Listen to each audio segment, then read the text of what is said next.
first tour that I ever got to go to growing up in Maryland was the Mm. Fear of a Black Planet tour Ooh, that you guys were. That was my first show I ever went to. wow.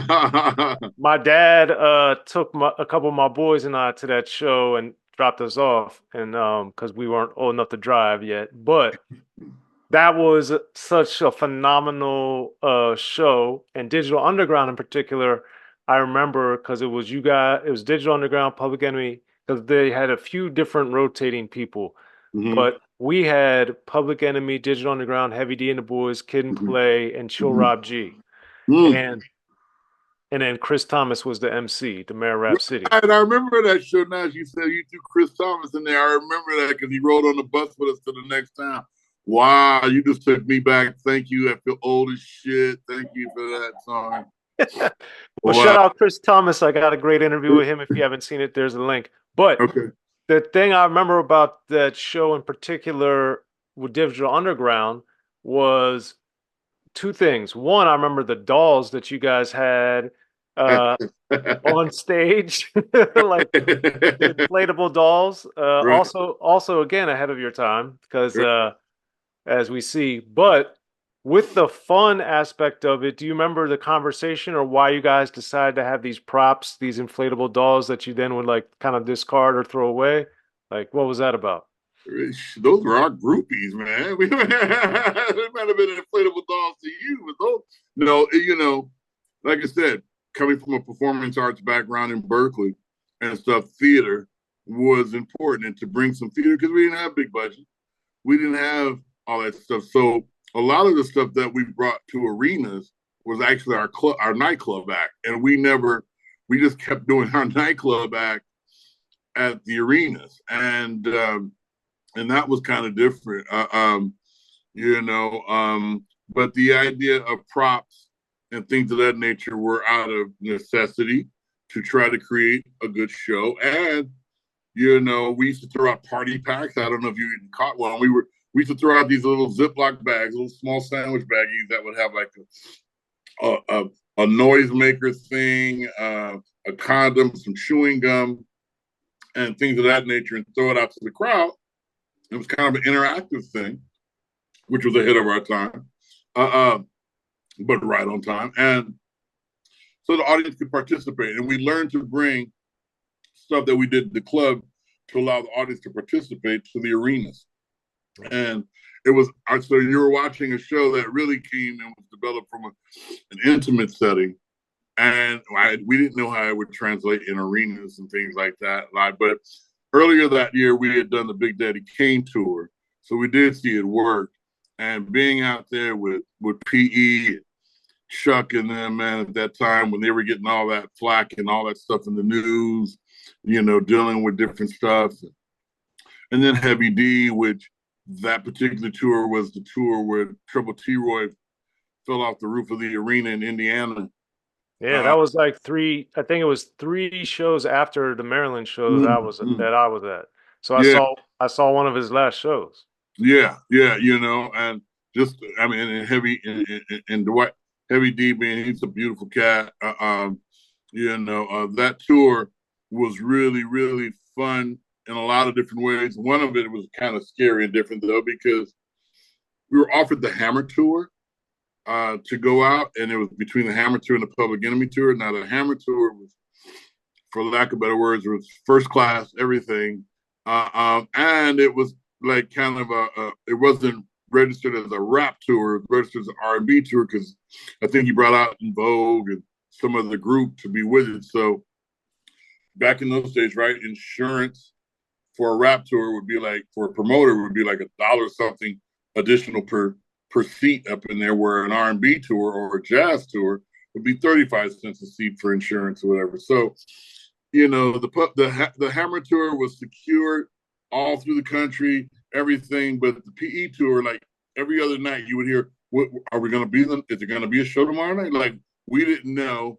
They were controversial and were catching their own flack.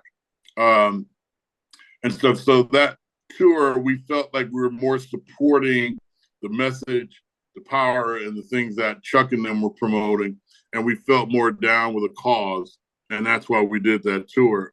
and that tour was a lot of the time Soren was powerful, like just briefly, like one night, and we were in Hollywood, and this is when Big Daddy Kane and Cube had just left N.W.A. and what have you, and had just had the album produced by by PE. America's Most Wanted. Yep. Yeah, and so I can recall a couple events. One was being in Hollywood, and Maria Shriver before Arnold Schwarzenegger, Maria Shriver and all the media were there to cover PE based upon the stuff that the battles they were having in media at the time with different folks. And Chuck brought out Big Daddy Kane and Cube, and they did Burn Hollywood Burn right at the height of everything. It was the most incredible moment for me in like hip hop to see hip hop just take this thing out their pants and just smack media across the face, including that little Maria Shriver. And that was incredible. And the other night that was really powerful was in Memphis, and it was Elvis's birthday.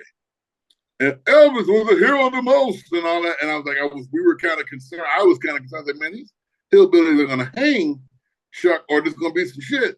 And so we all hung that night after the show in the wings to be there for Chuck. And not that they needed us. They had the S1W, they had the Fruit of Islam, they had all the security in the world. But after being out there with Chuck, you learn to love him like an older brother or an older cousin or something. And even Flav, it's like we were supportive of the cause. And so that tour, you caught that was a good tour. That was a good show. And then just for you to say Chill Rob G, it's like, damn, that's right. Because you're right, we did have different people. The Afros would be on some. Latifah was on most of those shows. MC Light kind of bounced in and out. And I think one show we did, and that was the thing about Chuck and them, is that they would be gracious. Like, so if you because hip hop was regional still, the independent stuff was still regional. So if we got to a town where that regional act was large, like when we got to Houston, he let the Ghetto Boys come out and headline, and that was like, really supportive of everybody in these different areas and stuff. One place we went, and Luke, the Two Live crew headline, and they were the first to show you how to be the sheriff's department and stuff because some of those places would be Bible belts and you couldn't say certain words. So I remember Luke going, well, they're going to take us to jail if we say, so we're going to let you say it. And so all that wild shit that Luke and them used to say in those Two Live Crew songs, you heard 20,000 kids screaming it out instead of him. He just stayed there with that goofy smile on his face. And it was incredible. But okay, I'm sorry. I took us too long on that. But yeah. No, not at all. Tour. Public Enemy Tour, Fear of a Black Hat Tour was incredible. And it really, really lifted up when Ice Cube came and joined it. Mind blowing. That was some real energy there. Yeah, I wish I could have seen that because the marvel of it as my first show being phenomenal show, but then also the fact of the diversity of the groups on there.